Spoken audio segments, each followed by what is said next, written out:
अच्छा, if you recall the renin angiotensin aldosterone system, तो when when अगर हमारे बॉडी में ब्लड फ्लो किडनीज की तरफ कम हो जाता है due to decrease blood pressure और व्हाटसोएवर, सो मेनी रीजंस, तो हमारी किडनीज का जो जीएफआर है, ग्लोमेरुलर फिल्ट्रेशन रेट है, वो भी कम हो जाता है।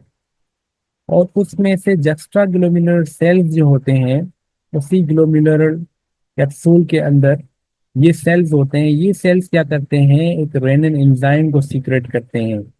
इसके नतीजे में रेनिन क्या करता है, कन्वर्ट करता है एक एक जो है वो प्रोटीन को, जिसको हम बोलते हैं angiotensinogen, which is actually inactive protein. और ये प्लाज्मा प्रोटीन होता है जो कि लिवर में से सीक्रेट होता है। अब रेनिन एंजियोटेंसिनोजिन को कन्वर्ट करता है एंजियोटेंसिन 1 में। ठीक है, अब these are actually the plasma proteins. Angiotensinogen inactive form होता है, रेनिन उसको एक्टिव कर देता है। और एंजियोटेंसिन 1 मजीद कन्वर्ट हो जाता है एंजियोटेंसिन 2 में, एक एंजाइम की मदद से, जिसको हम बोलते हैं एंजियोटेंसिन कन्वर्टेन एंजाइम ACE, जो कि मोस्टली सीक्रेट होता है लंग्स में से।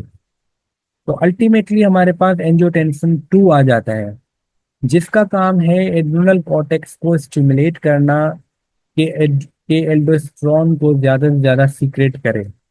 एल्डोस्टेरोन क्या है, it is a major hormone और मेजर मिनरलोकॉर्टिकॉइड्स, जिसका अगेन काम क्या होगा, ultimately to convert the blood vessels and to actually the constrict the blood vessels, sorry, यहाँ यहाँ पे कॉन्स्ट्रिक्ट है, to constrict the blood vessels, and ultimately it will increases the BP। यानी due to decrease blood pressure, जो कहानी शुरू हुई थी, ये एंजियोटेंसिन जाके 2 जाके स्टिमुलेट करता है कॉर्टेक्स को और उसमें से मिनरलोकॉर्टिकॉइड्स को, ताकि हमारा बीपी बढ़ जाए। तो angiotensin 2 increases the reabsorption of sodium and water in the early distal tubules, and definitely वहां से जो पोटेशियम और हाइड्रोजन आयंस हैं उनको एक्सक्रीट आउट करता है किडनी से। तो ultimately it increases the blood volume and increases the blood pressure. So this was the review of renin angiotensin aldosterone system. इसमें आपको बस पता होना चाहिए कि कौन सा हार्मोन क्या कर रहा है, कौन सा एंजाइम किस हार्मोन को कन्वर्ट कर रहा है। ये एमसीक्यूज में आ सकता है।